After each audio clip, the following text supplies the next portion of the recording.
Hey everyone, welcome to this week's episode of my podcast. Is breakfast included?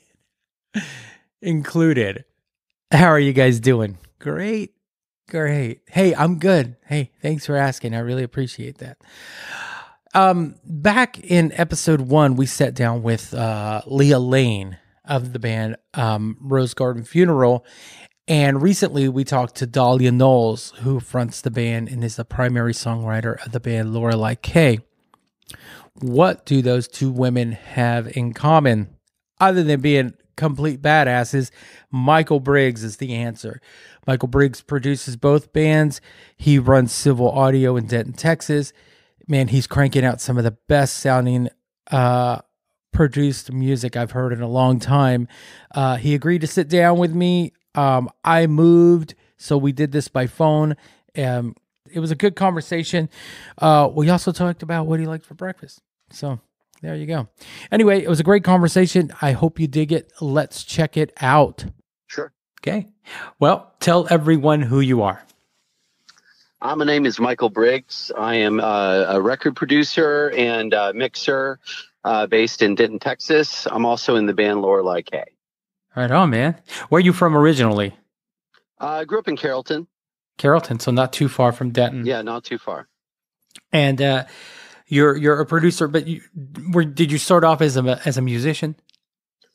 Not really. I've always kind of done my own sort of weirdo, experimental stuff or whatever. But I've never been kind of your traditional musician in a band. I've always kind of been more on the back end of things. Mm-hmm. And recording was always kind of more of my interest. And so being, performing on the stage is sort of a newer thing, like with Lorelei K. This was not really in the plan for me to do. It just kind of happened. So you were a musician out of necessity. Yeah, pretty much. Okay.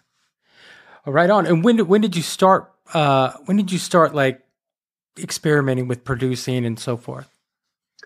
Well, I started kind of recording myself doing stuff around in high school. I've basically been doing audio since about the year 2000. So it's like 22 years now. So it's been a while. So I started recording other people in 2006. So I would kind of say that's sort of when I started actually taking it more seriously and kind of, branching out and working with other people. Yeah. Was it just like friends that you started recording? Yeah. Yeah. So I just started recording friends. The first person I recorded was New Science Projects. Okay. I did several records with them. They were really fun. And Daniel Fulmer. So those were kind of the two people who I started out with. They were just both friends. And basically with New Science Projects, no one else was really working with him. And I thought his music was great. And I thought, just give it a try and see what happens. Right on. And did you realize early on that was kind of your thing? Like you had a knack for that? Probably. I was terrible. Everyone's terrible when they start. Yeah. And going back and listening to those records makes me want to remix all of them and just start over. But, everyone is bad at something when they start, and it takes a long time to get me good at it. Right. And did you study under anyone, or did you have any kind of mentor? No. Or did you just kind of learn yourself, trial and error? Yeah, all just self-taught, just experience, just time, just doing it a bunch, making, hundreds of records, doing thousands of songs. That just, after enough experience, you kind of figure out what you're doing. Right on. I guess I started hearing about you in the last couple of years. From Leah Lane, Mike Doty. And once, I think I mentioned this to Dahlia. It's like when someone says, "Oh, I like a Charger," and then you look everywhere and there's a Dodge Charger on every corner. Once I heard about your studio, I started hearing the name everywhere. What other bands have you worked with? Well, I've done a whole bunch of bands. Some you probably have heard of, and then a ton that I'm sure that you probably haven't. Of course, Rose Garden Funeral Party. I've done a bunch of stuff with Mountain of Smoke. They're super good. Just did a full-length album with Noogie. Mm-hmm. They're real cool. Of course, all the Lorelei K stuff. Um, what else? Starfruit, Helium Queens. What else? There's been so many bands. Um, yeah, just a ton more. I kind of have a list on my website that you can check out if you want All to right on. of just a handful of the bands I've worked with. Yeah. And what was it about Lorelei K that made you join the band as a member of the band? Well, so I mean, we did what, 3 full length albums and an EP, where I was just kind of the standard thing, just recording and mixing it. And then how did that really happen? I guess we did a show at Dan Silverleaf, and I don't really know exactly why, but it was just decided that we were going to do a collab. We were just going to do it together.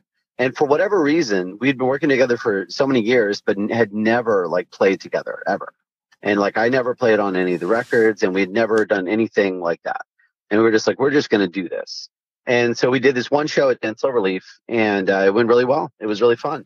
And we had like one rehearsal beforehand, which we recorded, and it was pretty cool. And it was fun. It was cool. And so we were like, well, let's just keep doing it.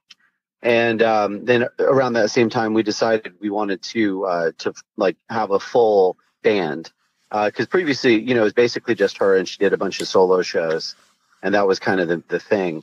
But we just decided we kind of wanted to go the full band route and see where that would take us. Yeah. So there was never a discussion. You just kept showing up. Pretty much. Yeah. It just felt natural. It just felt like, the thing that should happen next. Yeah. Yeah, pretty much. And hey, what do you think it is about Civil Audio that makes bands comfortable recording there? And it's kind of what I've heard that comes out of there. You have your own sound, and you kind of know when something was recorded there. But what do you think it is about that keeps bringing bands back? That's tough. I mean, I definitely try to make everyone just feel comfortable and feel like, it's okay to kind of push the boundary and to make a mistake and to do something crazy. And there'll be no judgment for it. And, just try every idea and see what works and what doesn't. And in kind of a no judgment kind of atmosphere, and sort of a open to all ideas kind of thing. And just trying to make people, feel at home. And I guess I don't know. It's a hard question. I don't know. It is a very homey feeling. I was there one time. Yeah. And you didn't come off as your typical producer, Okay. Sure. So is it flattering that people just keep wanting to come back? For sure. I mean, I definitely always love, working with people multiple times. I think that's great. Generally, I think that means they were happy with the last time that we worked together. So that's a good thing. You ever have bands come around where they start recording there and you kind of decide like, yeah, this isn't a right match? No. I mean, I've definitely had bands that I don't love, that I've worked with, but we get the job done, and they're always happy with the product. And then we don't necessarily work together again. But everything is cool. There's never been a problem. But of course, I'm into some projects. I'm into more than others. Mm-hmm. But it's always cool. Like there's never been an issue. You ever had for lack of a better term, Spinal Tap moment in the studio? No. Really, no egos, no attitude. Everyone's cool. Really, I mean, I think that I don't consider myself like an egotistical person. I try to be, everything's very cool and chill, and I try to not, I don't know, not super into ego. And so I think that vibe, people kind of feel that, and everyone's, on equal footing, and no one's, a rock star. So never had an issue with that. Right on. You guys just got back from a West Coast tour with Lorelei K, where you and Dahlia performed as a duo, which was kind of like what you were telling me it kind of started out as. How was that tour? Fantastic. It was awesome. Really couldn't ask for more. It was great. touring with Princess Goes to the Butterfly Museum was amazing. They're a really, really good band. I just saw them 11 times, and they're fantastic. Every time I see them, it's just great. Really, really good band. And their fans are super receptive, great fans. And they're very open-minded, which is awesome. And they pretty much every city that we got a great response. And we sold out of all of our merch, and people loved it, and everyone wanted to take pictures, and really couldn't have asked for more. Almost all the shows sold out, and so it was just great. Was that your first time on the road? No, we did one tour before, basically right before COVID, in February of 2020. We did a West Coast tour with Rose Garden Funeral Party. That was a full band Lorelei K tour. And so we did a lot of the same cities. We went all the way up to, we did Vancouver, in Canada. So it was international. So that was the only tour that I had been on before. Cause this was never really my plan. And so I never expected this to happen for me. This is just not my side of the glass, so to speak. And so, it was just a cool opportunity, and I was just like, sure, why not? But Dolly has done tours before solo, before this.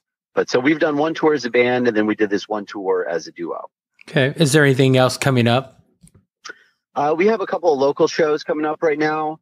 And then I'm sure there will be more, because we just signed with Rocky Road Touring. And so they're our booking agent now, which is awesome. We're super excited about that. And so that's how this tour came together, because they also book for Princess. And so that worked out really well. And so we're actually having a meeting with them soon to kind of discuss things for the rest of the year and for next year. So I feel real confident that we'll do more coming up pretty soon. Well, in my discussion with her, or in my conversation with Dolly, I told her, like, hey, man, get ready, because you're going to be busy. Are you ready for that as a producer who's pretty much made your name as a producer, to be on the road if it comes to that? Yeah, I mean, it depends. It depends on the circumstances. Yes. I mean, I basically, it's hard to say. I'm just kind of, I'm enjoying this experience. For me personally, I don't know, like, this was not planned necessarily for me. And so I don't know where this is going to take me. But at least for now, like, I had a great time on the tour, and it's just, it's fun to go on a tour. And so, yeah, so I'm in for now. We'll see how it goes. Yeah, I'm enjoying it. Well, from all the pictures I saw, you look like a natural up there. Cool. Even from this last weekend of shows, that all the pictures I saw. I haven't seen any video, but you look pretty much like a natural. I got some fancy jackets, which is not my style at all. But there were a lot of comments about your jackets. Yeah. That's a stretch, but I think it's okay. And as far as bands that you want to work with, or that want to work with you, do you usually reach out to bands? Do they reach out to you? Do you discover them through bands you're working with or musicians you're working with? How does that process go? I would say all of the above. I mean, I think most of the time they reach out to me. But I definitely, have reached out to people before, and, I find them through other bands, or, at shows or whatever. And, I work with, I would say mostly bands from like North Texas, but definitely not all.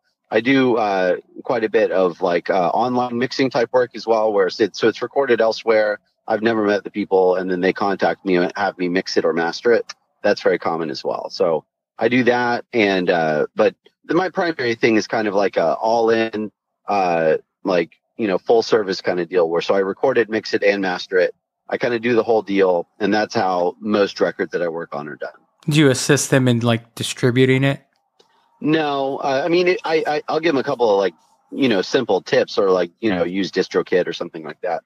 I'll answer questions if they have any, but that's not really my area. Mm-hmm. And so, yeah, I don't officially do any kind of distribution. No.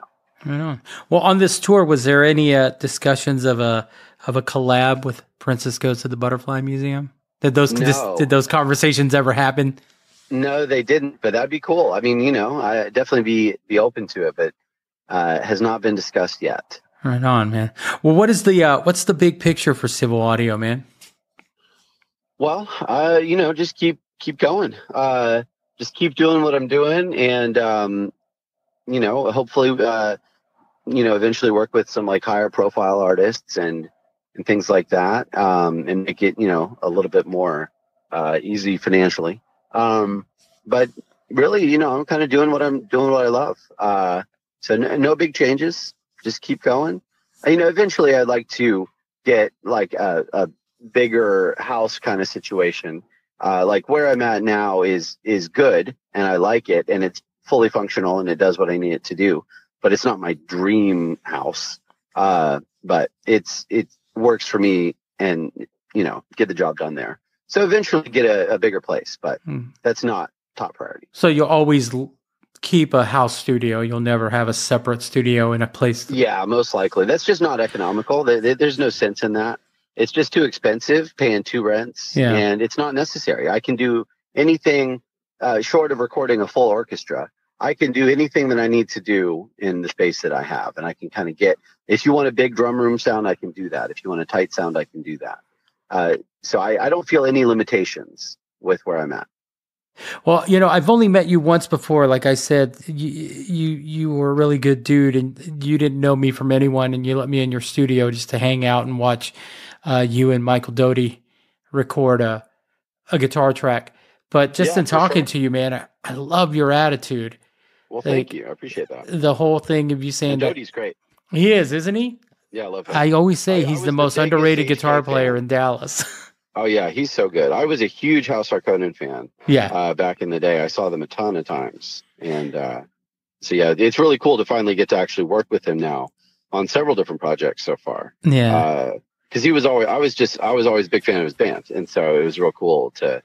Yeah, and we were never like personal friends back then. We were just acquaintances. But so now actually to get to know him, it's real cool. And also Alex Johnson, also from HK. He's in Mountain of Smoke now.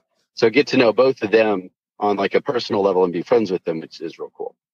Yeah, I don't know what it was in the water there. I consider myself one of the lucky ones. I've known Doty since he was 15, and they were called Lee Harvey. Yeah. And I used to watch him play, and I just couldn't believe the sound was coming from these kids.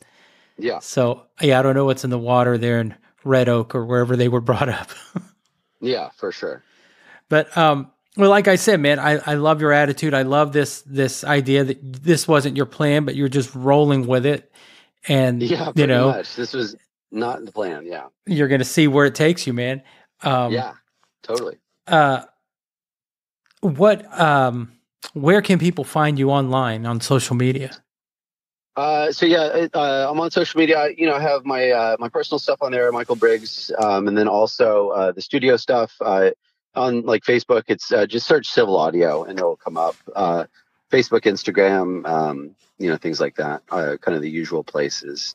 There's a Twitter, but I don't post to that. Right on, man. Yeah, kind of all the normal stuff. Any shows you want to plug coming up in the next few weeks? Well, I don't know when this comes out. We're doing a Lorelei K set this Saturday at Harvest House. And we're doing a set, I think it's May 7th at Rubber Gloves with Pink Star. Both those will be real fun. We have, it's not announced yet, but we're actually going to be playing a big show this fall at the Kessler. And so we're very excited about that. You'll have to let me know because this doesn't come out for a couple of weeks. Cool. I'd like to be able to say something, but if I can't, I won't. Well, that show probably won't be officially announced yet. It's a little, but it doesn't hurt anything to say that. Yeah. We're still settling on the date and all the details, but we have some cool stuff coming up. And so with this new booking agent, I think we'll have some cool touring stuff as well coming up pretty soon. All right on, man. Well, yeah. Before I let you go, I want to thank you for taking the time. I know you're a busy guy. Like I said, I've wanted to talk to you since I'm no longer in Denton. I moved to New Jersey, but I wanted to talk to you, but I'm glad we got to do it over the phone. I just have one more question, and I think you know what it is. My podcast is called Is Breakfast Included? And if it was included, Michael, what would you have for breakfast? French toast. French toast, my man. Yeah. Love French toast. You know, I say that to everyone because I just love breakfast. Yeah, me too. Yeah, I on this last tour on the West Coast, we went to like breakfast places all the time. Like we had breakfast more than any other like type of meal for sure. Right on, right on. Yeah, it was great. Well, good luck with everything, man. If you guys ever get any more of those shirts you printed for the tour, I'd love one. I'll buy it. We just sold out of we just played Houston last night, and we sold out of pretty much everything. All we have is small and 2X. But we'll get more for sure. Right on. Yeah, so we printed a new batch, but we'll print another batch soon. Or like I said, man, good luck with everything. Thanks for taking the time to do this. And man, I hope to see you guys up here in the Northeast sometime. I would love to. I think it's a pretty good chance we'll be up there before the end of the year. Right on. Well, I'll be front row. Cool. Sounds good. Take care, Michael. All right. Thanks a lot. Bye. Right on. Michael Briggs, Civil Audio. You can find out more about Michael and the bands he's produced and his studio at michaelbriggs.io. Check it out. Give it a listen. I guarantee you won't be disappointed. You can also catch Michael performing with Lorelei K Saturday night at Harvest House and May 7th at Rubber Gloves along with Pink Star. You can also see the amazing Dahlia Knowles who fronts that band. And I should say Harvest House is in Denton, Texas too. Anyway, check them out. All right, guys, I'm done. Have a great day, and I will talk to you next week.